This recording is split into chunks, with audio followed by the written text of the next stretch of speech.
乡亲啊，继续来看这件交到歹朋友。台北市大安区一个成衣商，都是卖衫裤的生意人，到酒店啉酒，坐客人车要转去，从强强压到阳明山的一间公寮。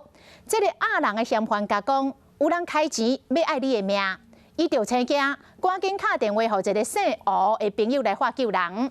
想袂到伊这个朋友就是背后的主嫌。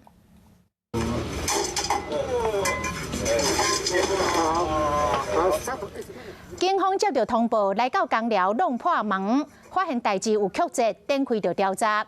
原来自头到尾，拢是这个成衣商姓吴的朋友所设的局，先安排到酒店去啉酒，所落来帮忙叫车，然后甲人押到公寮，要求要爱赎金。啊，想袂到讲，这个成衣商打电话请朋友帮忙，迄个朋友就是幕后的主嫌，真正是交到歹朋友。啊，相关的5个人嘛，总互警察抓起来，移送法办。